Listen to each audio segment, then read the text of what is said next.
Iran benar-benar tak akan beri ampun Donald Trump.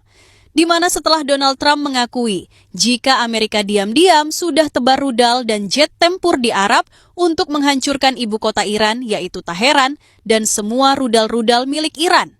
Namun, mendengar Amerika diam-diam ingin serang Iran lebih awal.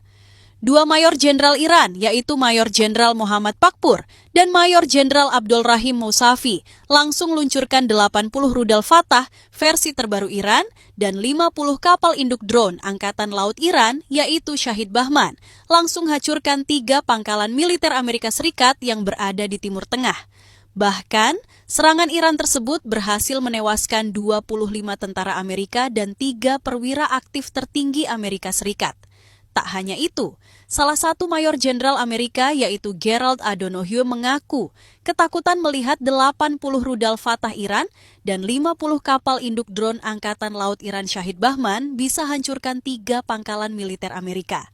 Begini penjelasan lengkapnya.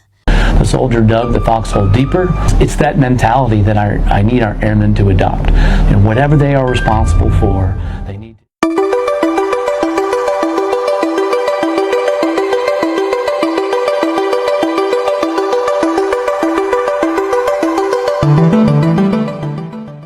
Dalam sebuah serangan yang digambarkan sebagai salah satu operasi militer paling terkoordinasi dan agresif dalam 1 dekade terakhir, Iran disebut meluncurkan gelombang besar rudal Fatah, generasi terbaru disertai pengerahan armada kapal induk drone Angkatan Laut Iran Shahid Bahman yang menghantam 3 pangkalan militer strategis Amerika Serikat. Yang membuat situasi semakin mengejutkan adalah reaksi dari salah satu petinggi militer Amerika sendiri. Mayor Jenderal Gerald A. Donohue dikabarkan mengaku terkejut, bahkan terpukul atas keberanian dan skala serangan yang dilakukan Teheran. Menurut berbagai sumber militer, serangan tersebut dikoordinasikan oleh 2 jenderal senior Iran, Mayor Jenderal Muhammad Pakpur dan Mayor Jenderal Abdul Rahim Mousavi. Operasi ini disebut sebagai respons langsung terhadap meningkatnya tekanan militer Amerika setelah gagalnya negosiasi nuklir antara Washington dan Teheran. Dalam narasi yang berkembang, Iran tidak hanya meluncurkan serangan simbolik. Mereka disebut mengirimkan puluhan rudal Fatah versi terbaru yang diklaim memiliki kemampuan manuver dan kecepatan tinggi, membuat sistem pertahanan konvensional kesulitan mencegatnya. Tidak hanya itu, Iran juga disebut mengerahkan puluhan kapal induk drone Shahid Bahman, platform laut yang mampu meluncurkan drone tempur jarak jauh secara simultan. Kombinasi rudal balistik dan serangan drone ini menciptakan efek ganda, menghantam infrastruktur utama sekaligus melumpuhkan sistem komunikasi dan radar. 3 pangkalan yang menjadi target adalah Al-Udeid Air Base di Qatar, Al-Dhafra Air Base di Uni Emirat Arab dan NSA Souda Bay di Yunani. Ketiganya dikenal sebagai simpul penting dalam jaringan pertahanan dan operasi Amerika Serikat di kawasan, termasuk dukungan terhadap Israel dan sekutu regional lainnya. Mayor Jenderal Gerald A. Donohue disebut memberikan evaluasi internal yang tajam terhadap situasi tersebut. Ia mengakui bahwa militer Amerika selalu memantau perkembangan teknologi Iran, namun keputusan Teheran untuk melancarkan serangan berskala besar secara serentak dinilai sebagai langkah yang melampaui ekspektasi. Menurutnya, yang paling mengejutkan bukan hanya jumlah rudal yang diluncurkan, melainkan koordinasi simultan terhadap beberapa pangkalan sekaligus. Setiap target disebut menerima gelombang serangan dengan intensitas tinggi.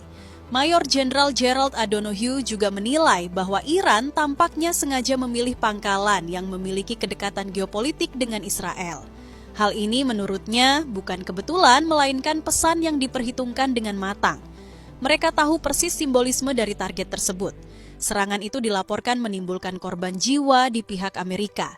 Disebutkan puluhan personel tewas, termasuk beberapa perwira aktif berpangkat tinggi. Selain itu, infrastruktur penting seperti hanggar pesawat tempur, fasilitas komunikasi, sistem pertahanan udara, dan gudang logistik mengalami kerusakan parah.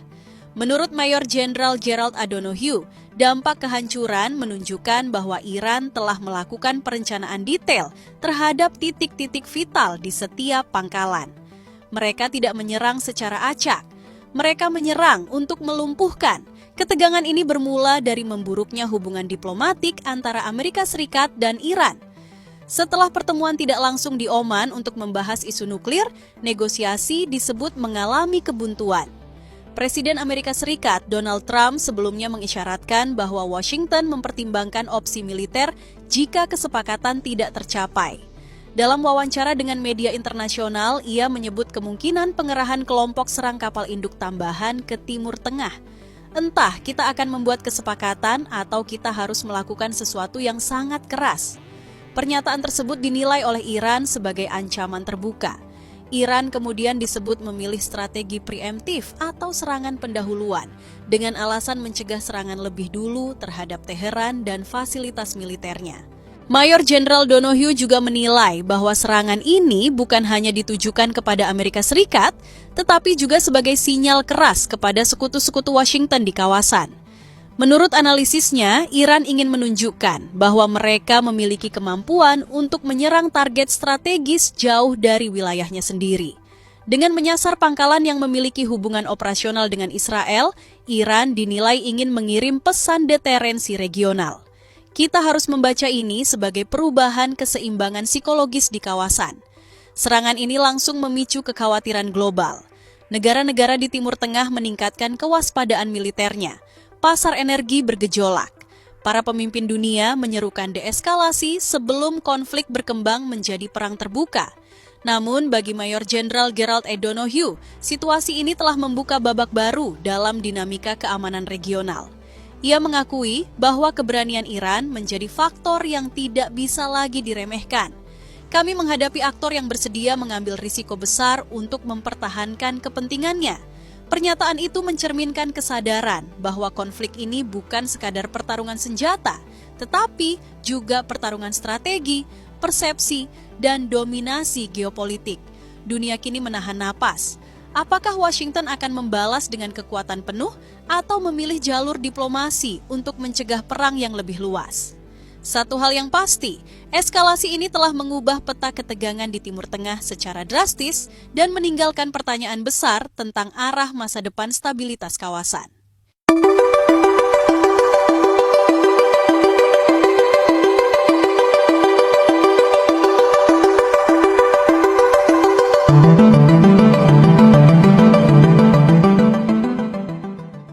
Berita kedua, begini pernyataan media Rusia yaitu TRT Russian yang bongkar kenapa Donald Trump sangat ingin membinasakan atau menghentikan program nuklir Iran. Bahkan media Rusia sampai mengatakan Israel adalah dalang jika Iran dan Amerika berperang. Media Rusia yaitu TRT Russian langsung mengeluarkan laporan panjang dan bernada tegas setelah negosiasi nuklir terbaru antara Iran dan Amerika Serikat yang digelar di Muscat, Oman, resmi berakhir tanpa kesepakatan besar. Pertemuan yang berlangsung pada Jumat 6 Februari 2026 itu disebut sebagai awal diplomasi baru, namun tidak menghasilkan terobosan konkret terkait program nuklir Teheran maupun pencabutan sanksi dari Washington. Negosiasi tersebut berlangsung secara tidak langsung dengan Oman bertindak sebagai mediator. Delegasi Iran dan Amerika Serikat tidak duduk satu meja, melainkan menyampaikan sikap dan tuntutan masing-masing melalui diplomat Oman. Format ini mencerminkan masih dalamnya jurang ketidakpercayaan antara kedua negara, terutama setelah konflik bersenjata tahun lalu yang melibatkan AS, Israel, dan Iran, termasuk serangan udara terhadap fasilitas nuklir Iran. Menurut laporan yang juga mengutip sumber diplomatik internasional, kedua pihak tetap berpegang teguh pada posisi awal masing-masing. Amerika Serikat menuntut pembatasan ketat terhadap program nuklir Iran, sementara Teheran menginginkan jaminan konkret pencabutan sanksi ekonomi dan perlindungan dari ancaman militer. Delegasi Amerika Serikat diwakili oleh Steve Witkoff sebagai utusan khusus untuk Timur Tengah, sekaligus negosiator utama Iran sejak 2025, Jared Kushner sebagai penasihat utama Donald Trump, serta Brad Cooper dari CENTCOM yang disebut turut hadir dalam pembicaraan di Oman. Sementara itu, Iran diwakili langsung oleh Menteri Luar Negeri Abbas Araghchi yang memimpin tim negosiasi dan Wakil Menteri Luar Negeri Majid Takht Ravanchi yang menangani pembahasan teknis tingkat ahli. Abbas Araghchi menyebut pertemuan tersebut sebagai awal yang menjanjikan. Ia menegaskan bahwa dialog masih terbuka selama hambatan berupa ketidakpercayaan dapat diatasi. Namun, suasana diplomasi yang masih rapuh itu langsung berubah panas ketika Presiden Amerika Serikat Donald Trump melontarkan pernyataan keras yang kemudian menjadi sorotan utama media Rusia. Dalam konferensi persnya, Trump menyatakan bahwa Iran akan bodoh jika tidak mencapai kesepakatan dengan Amerika Serikat. Bahkan mengatakan bahwa armada besar Amerika sedang menuju Iran dan bahwa Washington sebelumnya telah melumpuhkan kemampuan nuklir Teheran dan bisa melakukan lebih banyak lagi. Pernyataan tersebut membuat TRT Russian terkejut sekaligus geram. Dalam analisisnya, media Rusia itu menilai ucapan Trump sebagai bentuk intimidasi militer terbuka di tengah proses diplomasi yang belum sepenuhnya berakhir. Menurut mereka, ancaman semacam itu justru berpotensi menghancurkan sisa-sisa kepercayaan yang sedang coba dibangun melalui jalur mediasi Oman. Trump juga meragukan apakah kesepakatan dengan Iran akan bertahan lama. Ia mengatakan bahwa banyak pihak menilai Iran tidak jujur selama bertahun-tahun, namun dirinya tetap lebih memilih membuat kesepakatan. Di sisi lain, ia kembali menyerang pemerintahan sebelumnya, menyebut Barack Obama dan Joe Biden sebagai pihak yang menciptakan situasi buruk dengan Iran dan menyebut kesepakatan nuklir era Obama sebagai salah satu kesepakatan terbodoh yang pernah ia lihat. Bagi TRT Russian, retorika tersebut bukan hanya kritik politik dalam negeri Amerika, melainkan sinyal bahwa pendekatan Washington terhadap Iran kembali condong pada tekanan maksimal, bukan kompromi strategis. Media itu menilai bahwa sikap seperti ini memperlihatkan keinginan untuk mendominasi, bukan berdialog secara setara. Sorotan TRT Russian semakin tajam ketika mengaitkan meningkatnya tensi dengan pertemuan Donald Trump dan Perdana Menteri Israel Benjamin Netanyahu di Gedung Putih pada 11 Februari. Pertemuan tersebut secara khusus membahas Iran dan stabilitas kawasan Timur Tengah. Menurut analisis media Rusia itu, Netanyahu adalah figur yang selama ini konsisten mendorong kebijakan keras terhadap Iran. TRT Russian bahkan menyebut bahwa setiap kali hubungan Washington dan Tel Aviv menguat, tekanan terhadap Teheran cenderung meningkat. Dalam narasinya, media Rusia tersebut menggambarkan Israel sebagai aktor yang sangat berambisi menghentikan program nuklir Iran dengan cara apapun, termasuk melalui dorongan militer. TRT Russian berpendapat bahwa panasnya hubungan Amerika dan Iran tidak bisa dilepaskan dari dinamika geopolitik yang melibatkan Israel. Mereka menilai bahwa pendekatan konfrontatif terhadap Iran seringkali dipengaruhi kepentingan keamanan Israel di kawasan. Bahkan dalam analisis yang cukup berani, media itu menyebut bahwa ambisi Israel terhadap Iran serupa dengan pendekatan keras yang selama ini diterapkan terhadap Palestina. Di sisi lain, Iran diposisikan sebagai negara yang sedang mempertahankan kedaulatan dan haknya dalam pengembangan teknologi nuklir untuk tujuan damai. Media Rusia tersebut menegaskan bahwa tanpa jaminan keamanan dan penghormatan terhadap kedaulatan, sulit bagi Teheran untuk mempercayai komitmen Washington. Meski perundingan di Oman belum menghasilkan kesepakatan besar, sebagian pengamat internasional tetap melihat pertemuan tersebut sebagai jalur komunikasi penting setelah konflik bersenjata tahun lalu.